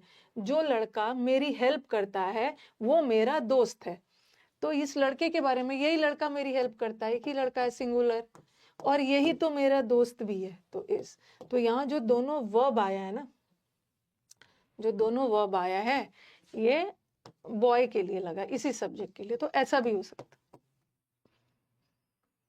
कोई मुझे बताएगा जिसने शुरू के क्लासेस किए हुए हैं कि ये फ्रेंड क्या है? फ्रेंड का क्या है? ये तो हमारे वाक्य का सब्जेक्ट हो गया, मी तो हमारे वाक्य का सब्जेक्ट ऑब्जेक्ट हो गया। ये माई फ्रेंड क्या है? हितेश मैं अभी बताऊंगी, उसको हम सब्जेक्ट कॉम्प्लीमेंट बोलेंगे, ठीक है? वो ऑब्जेक्ट नहीं है। सब्जेक्ट कॉम्प्लीमेंट मतलब सब्जेक्ट के बारे में अतिरिक्त जानकारी देने वाला word subject complement. Very good subject complement, very good Mamita. ये ही इज माई फ्रेंड, मैंने लिखा ही इज माई फ्रेंड, मतलब ये लड़का ही तो मेरा फ्रेंड है। तो फ्रेंड ऑब्जेक्ट नहीं है, ही तो मेरा फ्रेंड है। मैं ही के बारे में अतिरिक्त जानकारी दे रही हूँ, ही सब्जेक्ट है। ऐसा नहीं है कि ही कोई और है फ्रेंड कोई और है। सब्जेक्ट के बारे में अतिरिक्त जानकारी देने वाले वर्ड को हम सब्जेक्ट कॉम्प्लीमेंट बोलते हैं। फिर मैंने लिखा हिज एक्सपीरियंस, उसका एक्सपीरियंस, और अतिरिक्त जानकारी दे रही हूँ उसका एक्सपीरियंस क्या, एज अ टीचर। तो मेन सब्जेक्ट जो है ना यहाँ पे, सब्जेक्ट यहाँ पे एक्सपीरियंस है, और सब्जेक्ट के बारे में अतिरिक्त जानकारी दी जा रही है। किसका एक्सपीरियंस, कैसा एक्सपीरियंस, एज अ टीचर। तो सब्जेक्ट के बारे में अतिरिक्त जानकारी देने वाले वर्ड सब्जेक्ट कॉम्प्लीमेंट होते हैं। और हम वर्ब लगाते समय ना, ओके, हम वर्ब लगाते समय कभी भी सब्जेक्ट कॉम्प्लीमेंट नहीं देखेंगे, ऑब्जेक्ट नहीं देखेंगे, देखेंगे तो अपना सब्जेक्ट। ओके, सब्जेक्ट के बारे में एक्स्ट्रा इंफॉर्मेशन इज, यहाँ सब्जेक्ट के बारे में एक्स्ट्रा इंफॉर्मेशन दिया जा रहा है। सब्जेक्ट क्या है? मेरा फ्रेंड है, ही तो मेरा फ्रेंड है। एक्सपीरियंस के बारे में बताया जा रहा है, किसका एक्सपीरियंस, कैसा एक्सपीरियंस, तो एज अ टीचर। बॉय में हु हेल्प नहीं होगा ना माई, बॉय क्या है, बॉय सिंगुलर है यार, बॉय सिंगुलर है तो वर्ब भी तो सिंगुलर चाहिए।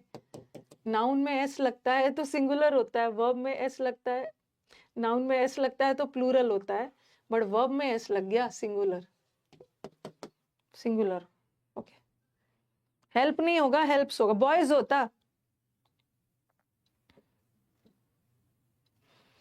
अरे अकेला एज, वो अलग है हितेश, एज ओके, एज जब कंजंक्शन तब होता है ना, he sings as I do, तब वहां पे एज कंजंक्शन।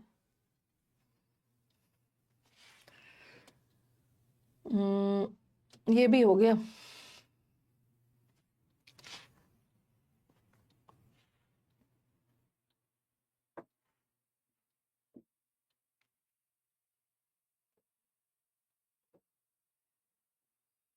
अब चलो रूल नंबर 1, यहां से भर भर के एरर्स आए।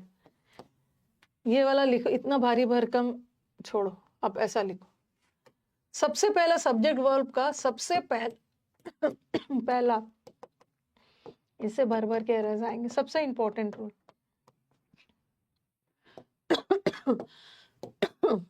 लिखो इसको।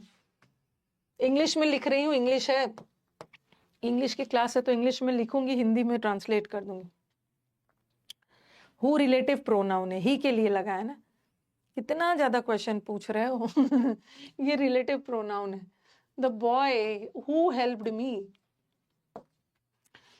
सब चीज यही पूछ लोगे। ये हु किसके लिए लगा, बॉय के लिए, बॉय नाउन है, नाउन के बदले लगने वाले वर्ड प्रोनाउन, इसको रिलेटिव प्रोनाउन बोल।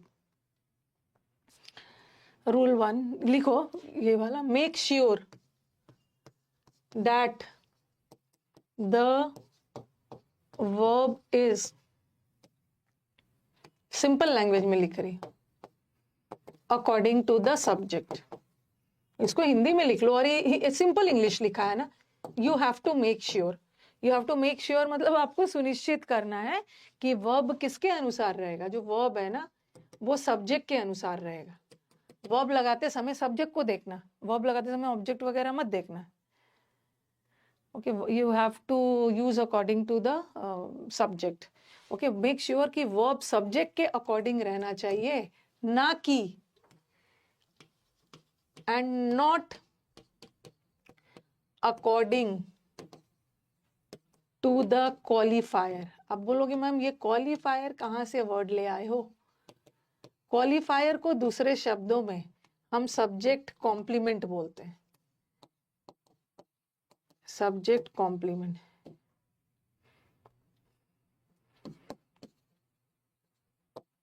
ठीक है, मेक श्योर, आपको मेक श्योर करना है कि वर्ब किसके अकॉर्डिंग लगेगा, सब्जेक्ट के अकॉर्डिंग। वर्ब लगाते समय हम क्वालिफायर नहीं देखेंगे या सब्जेक्ट कॉम्प्लीमेंट नहीं देखेंगे, क्योंकि सब्जेक्ट कॉम्प्लीमेंट तो सब्जेक्ट के बारे में अतिरिक्त जानकारी देता है ना। ओके, तो सब्जेक्ट के बारे में अतिरिक्त जानकारी देता है, तो अतिरिक्त जानकारी देने वाले वर्ड के अकॉर्डिंग हम वर्ब नहीं लगाएंगे, हम तो अपना सब्जेक्ट के अकॉर्डिंग लगाएंगे। फिर दिमाग में आएगा जो बच्चे नए हैं कि मैम ये क्वालिफायर, ये सब्जेक्ट कॉम्प्लीमेंट क्या होता है? ये मेन सब्जेक्ट के बारे में एक्स्ट्रा जानकारी देता है। तो आपको एक्स्ट्रा जानकारी देता है तो हमें वर्ब लगाते समय ना ये सबको नहीं देखना है, मेन सब्जेक्ट देखना है। तो आप लिख लो, it gives extra information. Example से क्लियर हो जाएगा। इट गिव्स एक्स्ट्रा, क्वालिफायर इसलिए लिख दिया ना कि कहीं भी बुक में क्वालिफायर लिखा मिल गया तो याद रखना है कि सब्जेक्ट के बारे में अतिरिक्त जानकारी देने वाले वर्ड को सब्जेक्ट क्वालिफायर या सब्जेक्ट कॉम्प्लीमेंट बोलते हैं, और ऑब्जेक्ट के बारे में अतिरिक्त जानकारी देने वाले वर्ड को ऑब्जेक्ट कॉम्प्लीमेंट या ऑब्जेक्ट क्वालिफायर बोलते हैं। ठीक है, क्वालिफायर एक नया टर्म मैंने ऐड कर दिया, it gives additional extra information about the main subject. पूरा डिटेल में आपको लिखवा दिया है, कंफ्यूज मत होना। आपको सुनिश्चित करना है, आपको सुनिश्चित करना है क्या, कि हम अपना वर्ब लगाते समय ना मेन सब्जेक्ट को देख के वर्ब लगाएंगे, ना कि क्वालिफायर या सब्जेक्ट कॉम्प्लीमेंट को देखेंगे। इसको क्यों नहीं देखेंगे? क्योंकि क्वालिफायर या सब्जेक्ट कॉम्प्लीमेंट हमारे वाक्य का मेन सब्जेक्ट नहीं होता है। ये दोनों वर्ड है ना, ये मेन सब्जेक्ट के बारे में अतिरिक्त जानकारी देता है। हमें अतिरिक्त जानकारी से मतलब नहीं है, हमें तो वर्ब लगाते समय मेन सब्जेक्ट देखना। लिखो पहले इसको, बहुत सारे एग्जाम्पल्स है।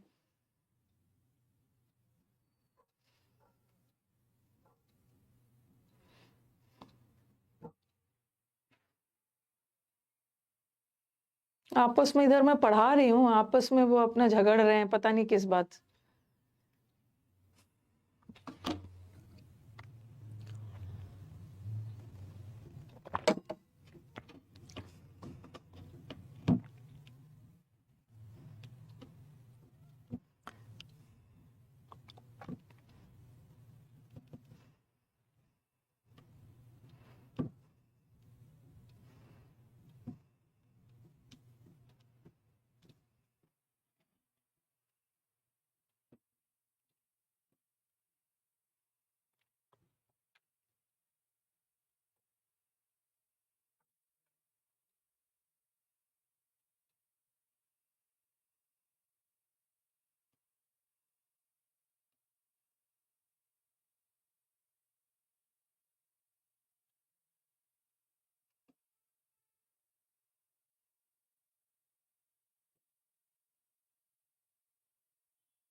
लिख लिया है सबने?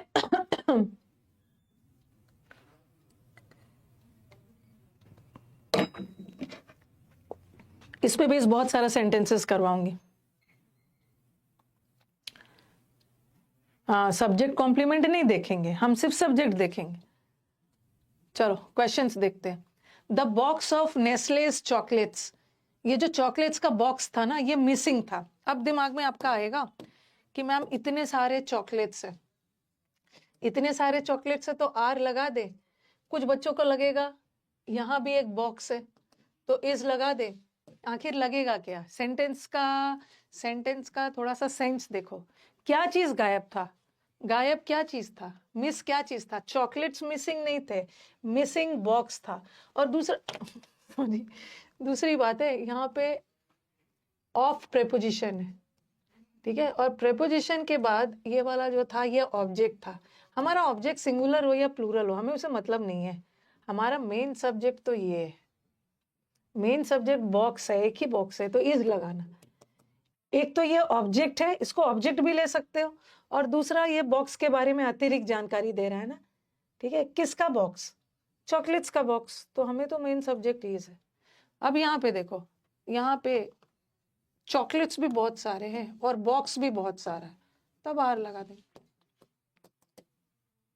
तब आर लग जाए। पहला दोनों सेंटेंस कॉपी करिए, तीसरा वाला और चौथा वाला एक साथ यहाँ पे लिखती है।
अब नीचे का सेंटेंस चलते हैं, ठीक है। नीचे का सेंटेंस चलते हैं। देखो यहाँ पे ना, अब आप सोचोगे कि मैम यहाँ पे तो एक रूम है, एक रूम है तो इज लगा देते हैं, एक रूम है तो और यहाँ पे बहुत सारे रूम्स है तो एक रूम है तो इज लगा देते हैं, और बहुत सारे रूम्स है तो आर लगाते हैं। बट दोनों जगह आंसर इज हुआ। आपने देखा मैंने यहाँ पे जो भी फेरबदल किया है, ये देखो ऑफ है, ऑफ प्रेपोजिशन है, और प्रेपोजिशन के बाद ये ऑब्जेक्ट, यहाँ भी ऑफ प्रेपोजिशन है, प्रेपोजिशन के बाद एक ऑब्जेक्ट है। मैंने जो भी फेरबदल किया है हमारे ऑब्जेक्ट में किया। यहाँ का ऑब्जेक्ट सिंगुलर था, यहाँ का ऑब्जेक्ट प्लूरल है। बट ऑब्जेक्ट सिंगुलर हो या प्लूरल हो, हमें तो मेन सब्जेक्ट अपना डेकोरेशन है ना। डेकोरेशन, चाहे वो एक रूम का डेकोरेशन हो, चाहे वो बहुत सारे रूम्स की सजावट हो, बट मेन सब्जेक्ट तो डेकोरेशन है। तो दोनों जगह सिंगुलर। ये मत सोचना ना कि वर्ब के तुरंत नजदीक सब्जेक्ट होगा, कभी कभी सब्जेक्ट दूर भी होता है। भाई सब्जेक्ट के बारे में अतिरिक्त जानकारी दी जा रही है। सब्जेक्ट के, इसको ऐसे भी ले सकते हो, सब्जेक्ट के बारे में अतिरिक्त जानकारी देने वाला वर्ड सब्जेक्ट कॉम्प्लीमेंट भी हो सकता है, या अकेला देखा जाए तो ये रूम है, ये प्रेपोजिशन का ऑब्जेक्ट, इसमें भी लिख सकते हो।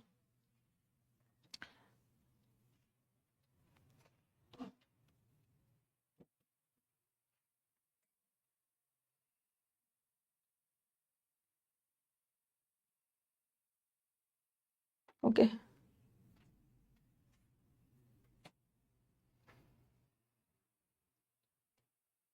ये भी हो गया, ये वाला तो करवा दिया है, यहाँ भी। अब the knowledge of to languages, आपको लगेगा अगर वाक्य ऐसा शुरू होता ना, टू लैंग्वेजेस से हमारा वाक्य शुरू होता, तो two languages are necessary, 2 languages necessary है, तब तो मैं आर लगाती, क्योंकि यहाँ लैंग्वेजेस की बात हो रही है।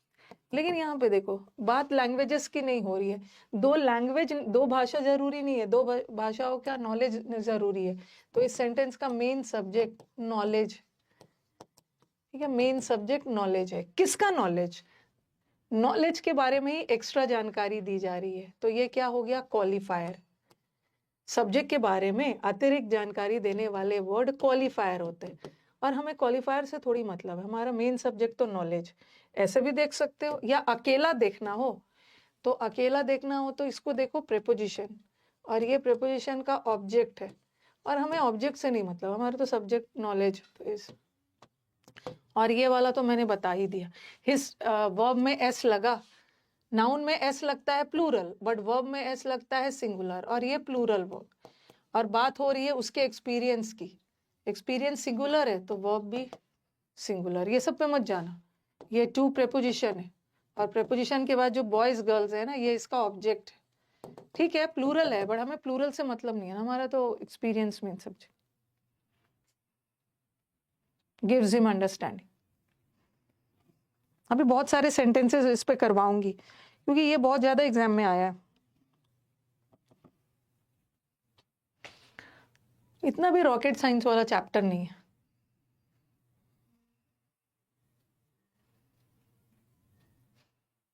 कुछ चैप्टर्स ऐसे होते हैं ना जो पूरे कॉन्सेप्ट्स और रूल्स पे बेस्ड होते हैं, जिसका लॉजिकल नहीं होता है।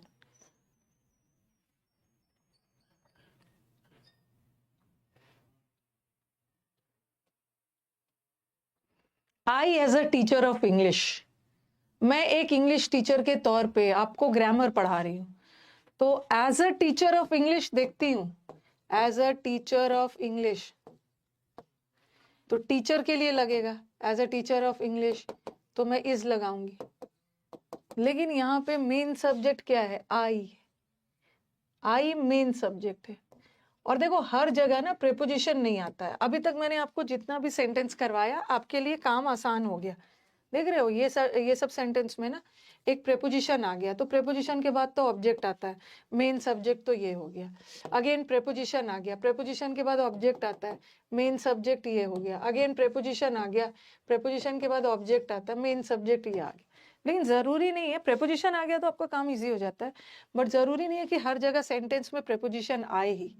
देखो ये वाला सेंटेंस में प्रेपोजिशन नहीं आया है ना, कोई प्रेपोजिशन मतलब बाद में आया है लेकिन यहां से आया। I as a teacher of English, मैं एक इंग्लिश टीचर के रूप में आपको ग्रामर पढ़ा रही हूँ, तो इस सेंटेंस का मेन सब्जेक्ट मैं हूँ, और मैं अपने बारे में अतिरिक्त जानकारी दे रही हूँ। मैं कौन हूँ? मैं टीचर ऑफ इंग्लिश हूँ, तो ये क्वालिफायर हो गया। और वर्ब लगाते समय हमें क्वालिफायर थोड़ी देखना, मेन सब्जेक्ट आई है, और आई के साथ इज नहीं, एम।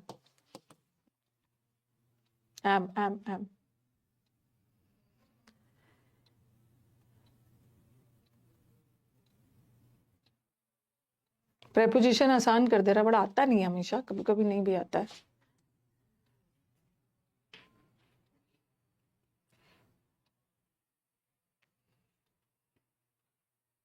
ऐसा आ गया,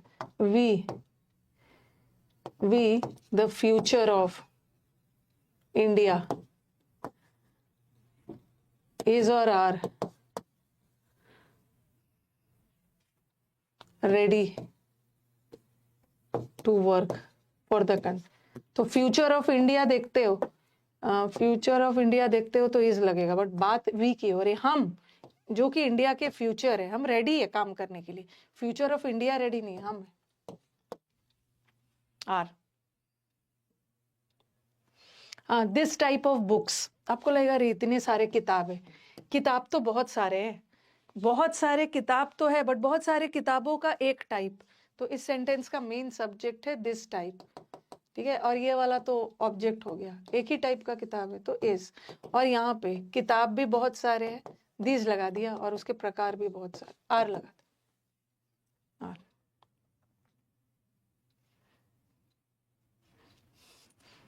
अभी तो छोटे छोटे सेंटेंसेस कर रहे हैं, अभी लेंदी बचा हुआ है।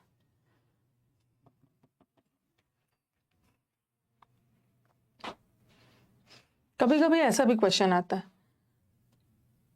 ठीक है, कभी कभी ऐसा भी क्वेश्चन आ जाता है कि आप देख रहे हो हर जगह आप देख रहे हो कि हम अपने सब्जेक्ट के अकॉर्डिंग अपना वर्ब को बदल रहे हैं। हम अपने सब्जेक्ट के साथ छेड़छाड़ नहीं कर रहे। हमारा सब्जेक्ट सही है, हम उस अकॉर्डिंग जो गलत वर्ब लगा है वो कर रहे हैं। ठीक है, गलत वो वाला वर्ब कर रहे हैं। बट कभी कभी क्या होता है ना, कभी कभी क्या होता है कि क्वेश्चन ऐसा आ जाता है ना कि हमारी मजबूरी हो जाती है कभी कभी कि हमें अपना सब्जेक्ट भी बदलना पड़ता है। पहले तो मुझे इस सेंटर वो वाला मैं अलग से करवाऊंगी, पहले आप मुझे बताओ यहाँ पे क्या एरर है। कभी कभी हमारा वर्ब सही होता है, हमें सब्जेक्ट बदलना है, क्या एरर है इस सेंटेंस। ऐसे तरह के लोग ना कंट्री के लिए बड़ा हार्मफुल होते हैं, डेंजरस होते हैं।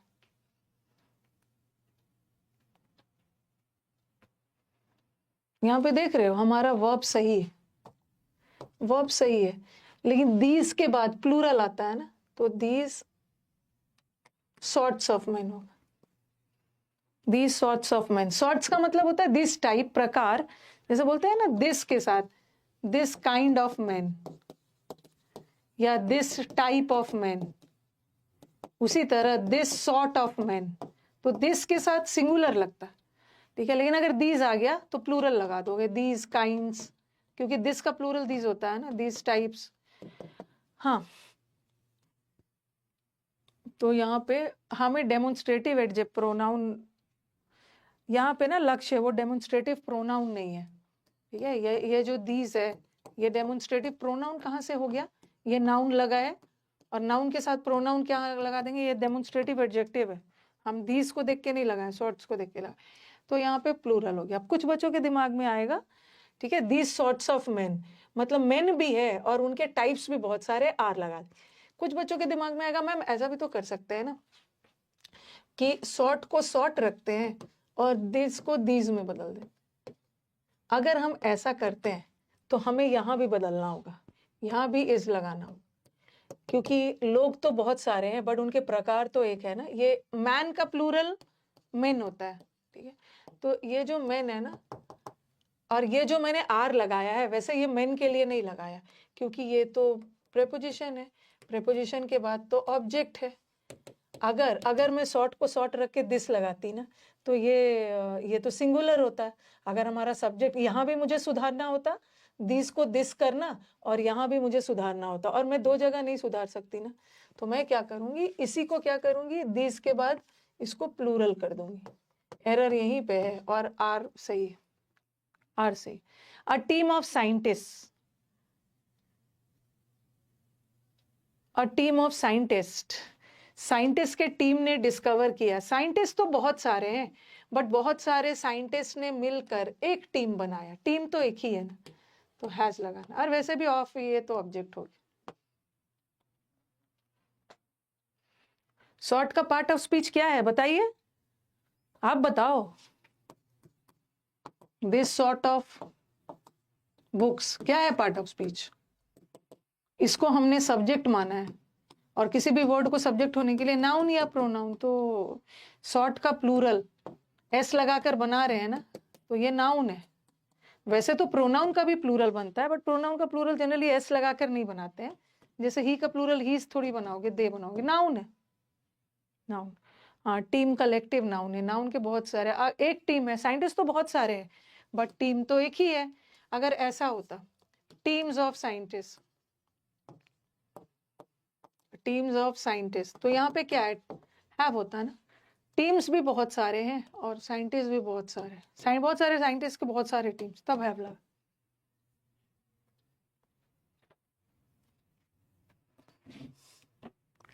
हालचाल बता दीजिए, ठीक है ना, इतना दूर कुछ पूछना है तो पूछ लीजिए, आगे बढ़ते हैं।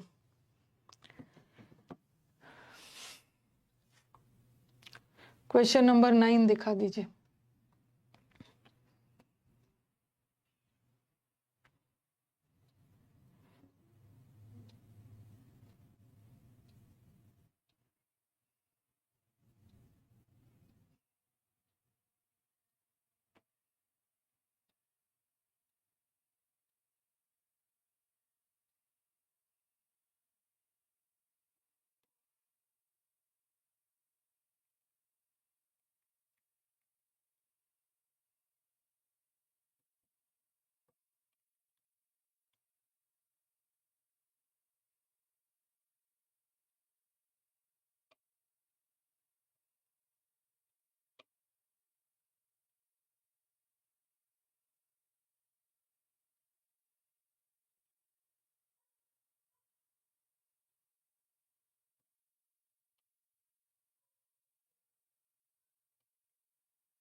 हो गया?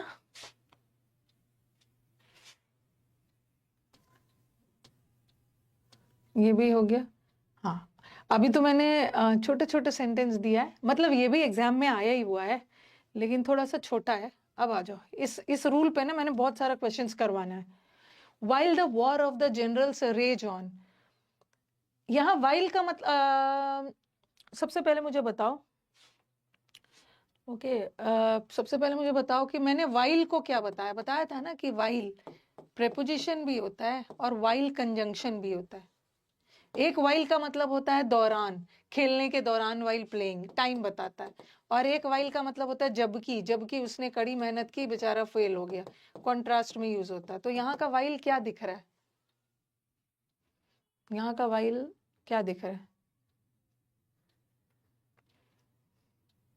दोनों होता है। ये जो रेज है ना, रेज, एक तो रेज का मतलब गुस्सा, और एक रेज ऑन का मतलब होता है जंग का छिड़ना। तो ये जो वाइल है ना, देखो ये वॉर है, ये सब्जेक्ट, और इसके साथ एक वर्ब आया है, ये रेज ऑन वर्ब है, ठीक है। सब्जेक्ट और वर्ब मिलके क्लॉज बनाता है, तो यहाँ का वाइल कंजंक्शन है, प्रेपोजिशन नहीं है, क्योंकि प्रेपोजिशन के बाद सब्जेक्ट नहीं आता, ऑब्जेक्ट आता है। तो हमारा एक वर्ब यहाँ पे और दूसरा वर्ब यहाँ पे, ये वर्ब किसके लिए लगा है? क्योंकि कंजंक्शन है तो दो सब्जेक्ट दो वर्ब आएगा ही। ये जो है वंडरफुल थिंग्स के लिए लगा है, थिंग्स। वंडरफुल तो एडजेक्टिव है, एडजेक्टिव के, एडजेक्टिव तो सब्जेक्ट नहीं होता ना, सब्जेक्ट होने के लिए नाउन प्रोनाउन, तो ये नाउन है, उसके प्लूरल है, इसके लिए आर लगा है, तो यहाँ पे नाउन सही है। यहाँ पे गड़बड़ कहाँ पे, मतलब यहाँ पे हमारा वर्ब सही है। अब ये जो वर्ब है किसके लिए लगा है? जनरल्स, जो आर्मी के जनरल्स हो हैं वो लोग नहीं छिड़े हैं, छिड़ा तो युद्ध है, वॉर है। और ऐसे भी ये प्रेपोजिशन है, प्रेपोजिशन के बाद ऑब्जेक्ट आता है, ऑब्जेक्ट प्लूरल है, मेन सब्जेक्ट तो वॉर की हो रही, वॉर सिंगुलर है, तो वर्ब भी सिंगुलर लगाना है ना। वर्ब सिंगुलर तब होता है जब उसमें एस लगा, तो टू पार्ट में एरर है, सेकंड पार्ट में एरर।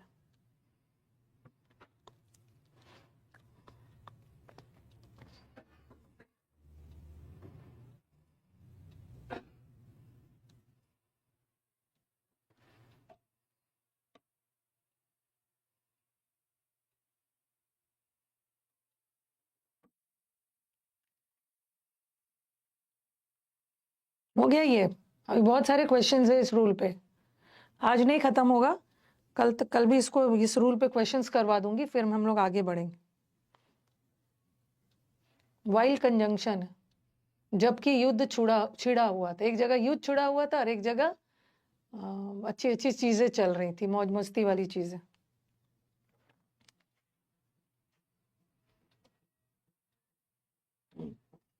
ये तो मैं अलग से करवाऊंगी, इसमें तो कल करवाऊंगी, इसमें बहुत ज्यादा टाइम देना है।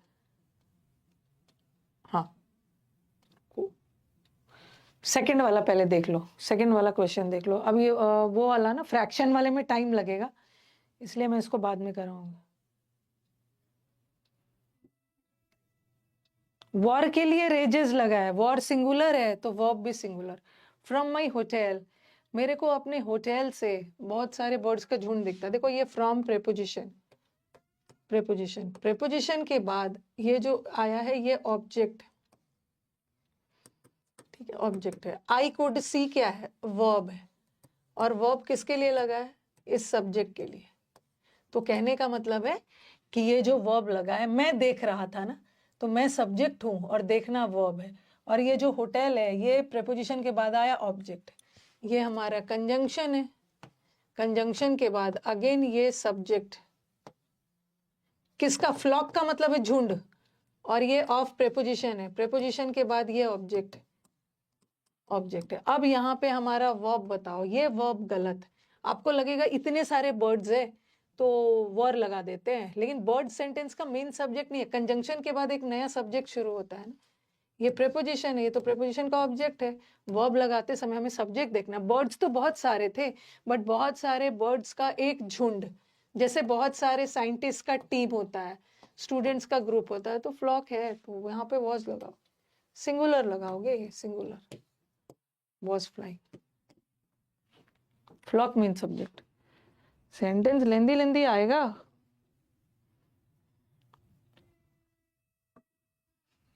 ठीक है, तो यहीं तक रहने देती हूँ, यहीं तक रहने देती हूँ, क्योंकि और भी बहुत सारे क्वेश्चंस है, अभी हो नहीं पाएगा।